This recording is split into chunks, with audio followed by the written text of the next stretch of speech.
Hello friends, स्वागत है आपके अपने यूट्यूब चैनल रौनक मॉनिटर में। फ्रेंड्स, आज से यानी 14 मई आज की जो डेट है, आज से यूपी ट्रिपल एससी का जो पैट का एग्ज़ाम होता है उसके लिए जो ऑनलाइन फॉर्म है वो लाइव हो चुके हैं। और इस वीडियो में मैं आपको पूरा प्रोसेस दिखाने वाला हूँ कि आपको पैट एग्ज़ाम के लिए जो ऑनलाइन फॉर्म है वो किस तरीके से भरना है। तो वीडियो को लास्ट तक देखें ताकि आप बिना गलती के फॉर्म को फिल कर पाएँ। उससे पहले थोड़ा सा एक बार नोटिफिकेशन की तरफ हम लोग देख लेते हैं। तो नोटिफिकेशन में जैसा कि नोटिफिकेशन आप देखेंगे विज्ञापन के प्रकाशन की जो तिथि है, मतलब दो यहाँ पे लिखा हुआ है 2/5/2025, ये 2 मई को नोटिफिकेशन रिलीज हो गया था पैट का, पैट 2025 का। और इसका जो ऑनलाइन फॉर्म है वो 14/5/2025 यानी आज की डेट से ये आप आवेदन कर पाएंगे। और इसकी जो लास्ट डेट है वो 17 जून रखी गई है लास्ट डेट। और इसके बाद अगर कुछ फॉर्म में गलती हो जाती है आपसे या कुछ भी, तो संशोधन की जो तिथि है वो 24 जून तक आप इसमें संशोधन कर पाएंगे। तो संशोधन करने की वैसे कोई आवश्यकता नहीं पड़ेगी, अगर आप वीडियो को पूरा लास्ट तक देखेंगे तो आप बिना गलती के फॉर्म भर पाएंगे।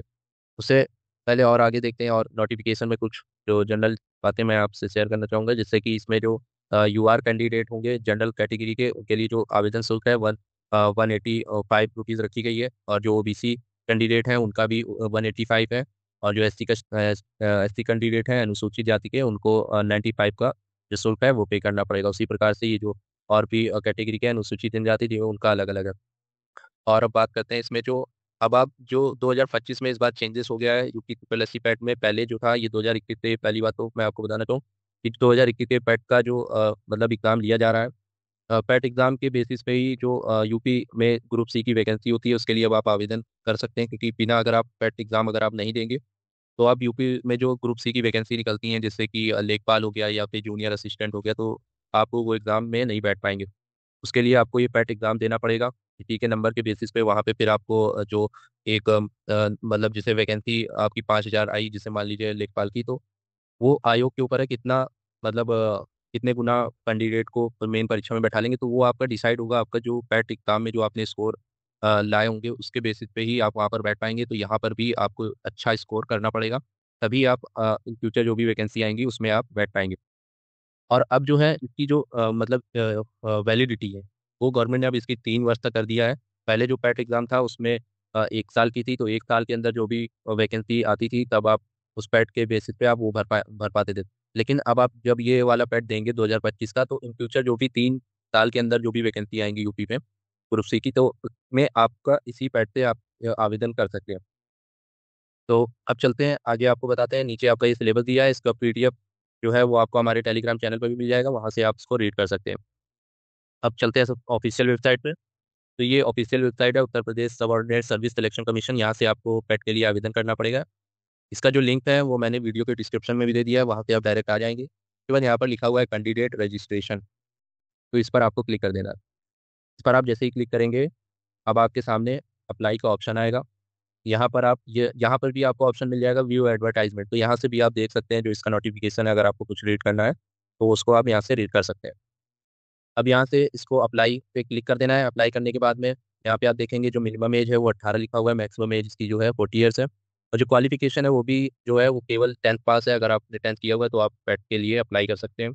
यहाँ पे देखिए लिखा हुआ है हाई स्कूल अथवा उसके समकक्ष कोई अर्हता, मैंडेटरी है, बाकी ऑप्शनल है। तो अब यहाँ पे कैंडिडेट रजिस्ट्रेशन पर आपको क्लिक करना है। इसके बाद में आई एक्सेप्ट पर चेक करना है, इसके बाद में फिर से टिक करना है। अब यहाँ पर एक कॉलम है जिसमें लिखा हुआ है क्या आप पूर्व के वर्षों में आयोजित किसी प्रारंभिक वार्ता परीक्षा यानी पैट पंजीकरण से क्या आपको पता है? अगर आपने पहले पैट का एग्जाम दिया हुआ है जैसे 2021-22, तो उसमें अगर आपका जो पैट नंबर होता है, जब पैट एग्जाम हो जाता है तो सर्टिफिकेट जारी होता है तरफ से, उसमें नंबर लिखा होता है सर्टिफिकेट नंबर, तो वो अगर आपको पता है तो उसको यस करेंगे, वरना नो करेंगे। यस करने पे ये होगा कि जो आपने पहले फॉर्म फिल अगर किया होगा पैट का एग्जाम दिया होगा, तो आपकी जो पहले डिटेल फिल होंगी ऑलरेडी वही आपको दोबारा से आ जाएंगी, वो आपको दोबारा जाके फिल नहीं करना है। और अगर आप चाहते हैं नहीं आपको फ्रेश भरना है, या आप पेट का जो सर्टिफिकेट पिछला एग्जाम दिया था वो आपको नहीं पता है, भूल गए हैं, तो आप यहाँ पर नो कर देंगे। और फ्रेश रजिस्ट्रेशन करने के लिए यहाँ पर नो करने के बाद में इसके बाद प्रोसीड पर क्लिक कर देंगे। प्रोसीड पर क्लिक करने के बाद अब आप जो यहाँ पर पूरी डिटेल बननी है, सबसे पहले आपको यहाँ पर अपना नाम फिल करना है। उसके बाद में फादर का नाम, उसके बाद में मदर का नाम। अब इसमें जो आपको ये ध्यान रखना है, जो आप जब यहाँ नाम फिल करेंगे, आपकी जो हाई स्कूल की मार्कशीट है, जैसा आपकी मार्कशीट में आपका नाम लिखा हुआ है, आपके फादर का नाम लिखा हुआ है, आपकी मदर का नाम लिखा हुआ है, सेम टू सेम वैसा ही फिल करना है। एक भी मतलब आपको जो वर्ड है वो मिस्टेक नहीं करना है, क्योंकि अगर मिस्टेक कर देंगे और तो फिर आपका जो फॉर्म है वो फिर आगे फिर आपको प्रॉब्लम उसमें आ सकती है। तो वो आपको ये ध्यान से फिल करना है, मतलब हाई स्कूल की मार्कशीट के अकॉर्डिंग। उसके बाद में लिखा हुआ है are you a domicile of Uttar Pradesh, अगर आप उत्तर प्रदेश के निवासी हैं तो यस करेंगे, और अगर आप अदर स्टेट से भर रहे हैं या अदर स्टेट के हैं तो आप उसको नो कर देंगे। तो यहाँ पर आप जैसे ही यस करेंगे तो अभी लिखा हुआ है, तो एक ऑप्शन आ गया द डिटेल में, are you dependent of freedom fighter from Uttar Pradesh. तो जैसा आपका अगर फ्रीडम फाइटर की केस, अगर फ्रीडम फाइटर आप रह चुके हैं तो फिर आप यस करेंगे, वरना इसको नो कर देंगे। एक्स सर्विसमैन अगर आप रह चुके हैं तो उसको यहाँ पर सेलेक्ट करेंगे, अगर नहीं है तो उसको नो पे करेंगे। उसके बाद तीसरा जो ऑप्शन है वो लिखा हुआ है are you a person with, अगर आप डिसेबिलिटी कोई है किसी प्रकार की तो आप उसको यस करेंगे, फिर अगर नहीं है तो उसको नो करेंगे। उसके बाद में लिखा हुआ are you skilled player from Uttar Pradesh, अगर आप कोई खिलाड़ी हैं उत्तर प्रदेश के, मतलब खिलाड़ी रह चुके हैं तो आप उसको यस करेंगे, उसकी फिर आपको डिटेल देनी होगी, वरना इसको आप अगर नहीं है तो आप नो पर क्लिक कर देंगे। इसके बाद में अब आपको होम स्टेट में उत्तर प्रदेश सेलेक्ट करना है, उसके बाद में होम डिस्ट्रिक्ट, जैसे ही आप उत्तर प्रदेश सेलेक्ट करेंगे उसके बाद में होम डिस्ट्रिक्ट जो भी आपका डिस्ट्रिक्ट हो उस डिस्ट्रिक्ट को आपको सेलेक्ट करना है। इसके बाद में आपको अपनी कैटेगरी सेलेक्ट करना है, जो भी आपकी कैटेगरी है, जनरल, एससी, एसटी, ओबीसी। इसके बाद में आपको अपनी डेट ऑफ बर्थ फिल करना है। अगेन आपको बताना चाहूँगा कि जो डेट ऑफ बर्थ है वो आपको अपने हाई स्कूल की जो मार्कशीट है उसी के अकॉर्डिंग आपको फिल करनी है। जैसा आपकी मार्कशीट में लिखी हुई है डेट ऑफ बर्थ, वही आपको देख करके यहाँ पे फिल करना है। उसके बाद में आप अपना यहाँ पर जेंडर सेलेक्ट करेंगे। उसके बाद में आपको अपना एक मोबाइल नंबर देना है, फिर एक ईमेल आईडी देनी है। उसके बाद में अगर आप मैरिड हैं तो यस करेंगे, वरना नो पर टिक कर देंगे।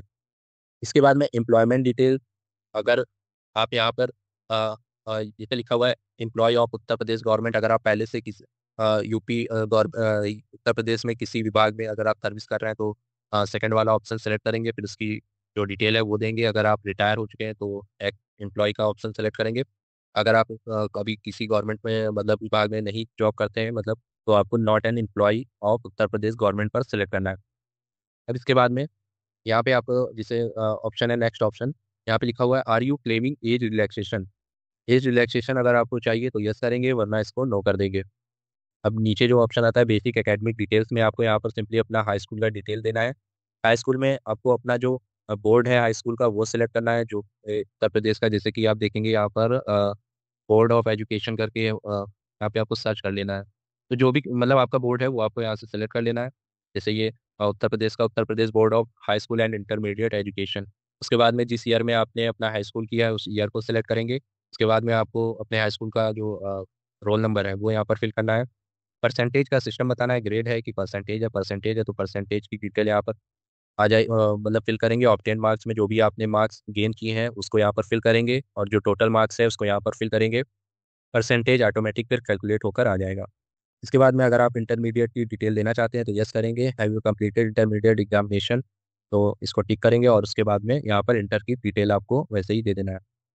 इसके बाद में नीचे आएंगे, यहाँ आप देखेंगे एडिशनल एकेडमिक डिटेल। अब यहाँ पे पहला ऑप्शन है भारत में विधि द्वारा स्थापित किसी विश्वविद्यालय से स्नातक उपाधि या सरकार द्वारा मान्यता प्राप्त उसके समकक्ष कोई अर्हता। यानी अगर आपने ग्रेजुएशन किया हुआ है, कर चुके हैं, तो आप इसको यस करेंगे और ग्रेजुएशन की आपको यहाँ पर डिटेल देनी है। उसके बाद में यह स्नातक था, इसके बाद में यहाँ पर अगर आपने पोस्ट ग्रेजुएशन भी कर रखा है तो उसको यस करेंगे और उसकी डिटेल देंगे। ये पूरी डिटेल फिल करने के बाद में आपको सिंपली ये जो कैप्चा शो हो रहा है इस कैप्चा को यहाँ पर फिल करेंगे, उसके बाद में सबमिट पर क्लिक कर देंगे। इसके बाद आप नेक्स्ट पेज पर आ जाएंगे, यहाँ पर आप देखेंगे जो भी आपने डिटेल फिल करी हुई है वो सारी आपको शो हो जाएगी। आप एक बार रीचेक कर ले कि जो भी आपने डिटेल भरी है वो सारी सही है। फिर आप जैसे ही इस पेज के नीचे आएंगे यहाँ पर आपको ऑप्शन मिलेगा click here to proceed for photo and signature, तो इस पर आपको क्लिक कर देना है। जैसे ही आप क्लिक करेंगे इसके बाद में अब आपको अपनी फ़ोटो और सिग्नेचर अपलोड करना है। सिग्नेचर में जो बताया गया है इसमें, सिग्नेचर में आपका जो इंग्लिश और हिंदी दोनों में होना चाहिए। जैसा लिखा हुआ है आप देखेंगे, अभ्यर्थी अपना पूरा नाम पटनी है अपनी हस्तलिपि में हिंदी में लिखें, अपने नाम के ऊपर हस्ताक्षर करने करके उसे स्कैन करने के पश्चात प्रति को अपलोड करें। मतलब आपको हिंदी में नाम लिखना है पहले नीचे, उसके ऊपर आपको जैसा आप सिग्नेचर करते हो वो सिग्नेचर करने के बाद स्कैन कॉपी जो है वो होगी वो आपको यहाँ पर अपलोड करनी है सिग्नेचर में। सिग्नेचर का जो यहाँ पे इन्होंने डायमेंशन दिया हुआ है विथ आपकी 3.5 सेंटीमीटर रहेगी, हाइट जो है वो 1.5 सेंटीमीटर की रहेगी। इसी प्रकार से जो फोटो का डायमेंशन है वो विथ आपका 3.5 सेंटीमीटर और हाइट 4.5 सेंटीमीटर का रहेगा। और इसका जो क्राइटेरिया है मतलब जो केबी का, उसमें आप देखेंगे the image should be in JPG और जेपीईजी, मतलब इन्हीं दो फॉर्मेट में आपकी फोटो या सिग्नेचर जो है वो होना चाहिए। और जो फोटो का साइज है वो यहाँ पे बताया गया है, photo size must between 50 KB and 100 KB, मतलब 50 KB से कम नहीं होना चाहिए और 100 KB से ज़्यादा नहीं होना, 50 से 100 KB के बीच में ही होना चाहिए।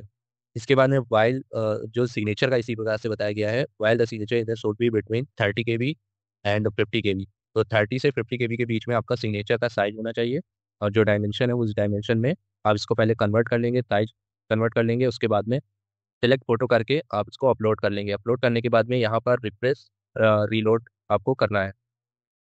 नेक्स्ट पेज पर आपको यहाँ पर एक चेकबॉक्स ऑप्शन आएगा, इस पर आपको टिक कर देना है। टिक करने के बाद में आपकी जो डिटेल होगी वो सारी खुलकर आ जाएगी। इसमें आपको अपनी जो डिटेल है वो सारी दोबारा से एक बार फिर से चेक कर लेना है, जो भी आपने डिटेल फिल करी है। इसके बाद में अब आपको यहाँ पर कुछ और ऑप्शन, एडिशनल जो ऑप्शन है वो यहाँ पर फिल करने होंगे, जैसे कि अ, यहाँ पर क्वालिफिकेशन जो नेम है, serve in the territorial army for minimum period of 2 years. अगर आपने ये में 2 ईयर्स मिनिमम सर्विस करी हुई है तो या सर्व किया हुआ है तो फिर आप इसको यस करेंगे, वरना इस पे नो पे टिक रहने देंगे। फिर सेकंड वाला ऑप्शन है has been obtain national cadet और अगर आपने एनसीसी किया हुआ है और आपके पास एनसीसी का बी सर्टिफिकेट है तो आप इसको यस करेंगे, वरना इसको नो पर टिक रहने देंगे। इसके बाद नीचे आएंगे, यहाँ पर अब आपको अपने एड्रेस की जो डिटेल है वो पूरी फिल करनी है।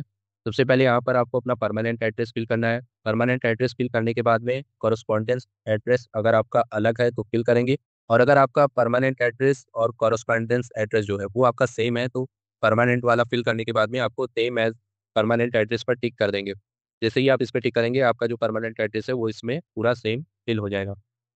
इसके बाद में नीचे यहाँ पर आपको जैसे ही फिल कर लेंगे, यहाँ पर I except of the above declaration, तो यहाँ पर आपको यस करना है। ये सारी डिक्लेरेशन आपकी हो जाएगी। इसके बाद में आपको प्रीव्यू करना है। अब नेक्स्ट पेज में आपका ये प्रीव्यू फॉर्म खुल जाएगा। इसमें आपने जो भी पूरी कंप्लीट अब आपकी जो जानकारी है, मतलब जो भी आपने एड्रेस, फोटो, सिग्नेचर, नाम, जो भी आपने पूरा फिल किया हुआ है वो सारा आपको शो हो जाएगा। इसको आप रिव्यू कर लेंगे, चेक कर लेंगे, कहीं भी मिस्टेक होती है तो कैंसिल करके आप ये क्लोज करके इसको दोबारा से फिल कर लेंगे। और अगर सब कुछ सही है तो यहाँ पर नीचे आप आएंगे, जैसे ही यहाँ पर आपको ये जो कैप्चा दिया हुआ है इस कैप्चा को फिल करेंगे। फिल करने के बाद में सबमिट पर क्लिक करेंगे। सबमिट पर जैसे ही क्लिक करेंगे आपके सामने एक पॉपअप आएगा, उसमें लिखा हुआ है please confirm your application details for provisional submission to UP triple S C Lucknow, please ensure that your details are filled correctly. मतलब आपको ये इंश्योर करना है, मतलब चेक कर लेना है कि आपने जो भी फिल फिल करी हुई है वो सारी सही है। उसके बाद में इसको आपको ओके कर देना है। ओके जैसे ही करेंगे अब आपके सामने जो नेक्स्ट स्टेप आएगा उसमें आपको अपना जो फीस है फॉर्म का वो आपको पे करना है।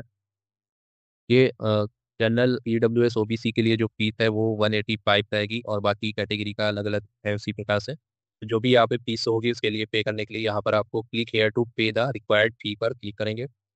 इस पर क्लिक करने के बाद में अब आपके सामने आपका जो नाम है और एग्ज़ाम और फी का जो अमाउंट है, रजिस्ट्रेशन नंबर, ये शो हो जाएगा। नीचे आप आएंगे सेलेक्ट पेमेंट गेटवे, इस पर आपको स्टेट बैंक ऑफ इंडिया पर टिक करना है। इसके बाद में इस चेक बॉक्स पर टिक करना है। उसके बाद में प्रोसीड फॉर फी डिपॉजिशन, इस पर आपको टिक करना है। इसके बाद में अगेन आपके सामने जो आपकी डिटेल है, मेल मतलब डिटेल में आपकी और जो आपका नाम है, ईमेल आईडी, मोबाइल नंबर और रजिस्ट्रेशन नंबर, ये आपका शो हो जाएगा। इसमें आपको नीचे प्रोसीड पर क्लिक कर देना है। क्लिक करने के बाद में अब आपको पेमेंट करने के कई सारे ऑप्शन मिलेंगे यहाँ पर, जैसे कि आप डेबिट कार्ड, क्रेडिट कार्ड या फिर SBI का जो क्रेडिट कार्ड या इंटरनेट बैंकिंग या आप UPI के थ्रू डायरेक्ट भी पेमेंट कर सकते हैं। मैं यहाँ से UPI के थ्रू आपको करके दिखाने वाला हूँ। तो जैसे ही आपकी UPI से अगर आपको करना है तो UPI के लिए आपको UPI का ये जो ऑप्शन साइड में आप देख रहे हैं इस पर आपको टिक करना है। के बाद में UPI में आपको दो ऑप्शन मिलेंगे। आप UPI अपनी जो किसी भी ऐप की UPI आईडी जो भी आप यूज़ करते हैं, गूगल पे या फिर फ़ोन पे, उसका UPI आईडी के थ्रू करना है तो उसका इंटर UPI आईडी करेंगे। यहाँ पर UPI आईडी फिल करेंगे, वैलिडेट UPI आईडी करेंगे तो आपके उसी ऐप में एक पॉपअप मैसेज आएगा, वहाँ से आप जैसे ही क्लिक करेंगे उसके बाद में पेमेंट का ऑप्शन खुल जाएगा, आप पेमेंट कर देंगे। और सेकंड जो दूसरा ऑप्शन है वो QR कोड, ये और भी सिंपल है, इस पर आप टिक करेंगे और उसके बाद में पे नाउ पर क्लिक करेंगे। इसके बाद में आपके सामने एक QR कोड आ जाएगा। इस QR कोड को आपको स्कैन कर लेना है। स्कैन करने के बाद में आपको पेमेंट कर देनी है। पेमेंट जैसे ही आप कर देंगे आपके सामने पेमेंट कंफर्मेशन का जो पेज है वो आ जाएगा। यहाँ पर आपका अमाउंट और जो ट्रांजेक्शन का डेट है, ट्रांजेक्शन आईडी, वो हो जाएगी। नीचे आपको ऑप्शन मिलेगा proceed to download and print the application form, तो यहाँ से आप क्लिक करके आप अपना जो आपने फॉर्म फिल किया है उसका आप प्रिंट डाउनलोड करके रख लेंगे।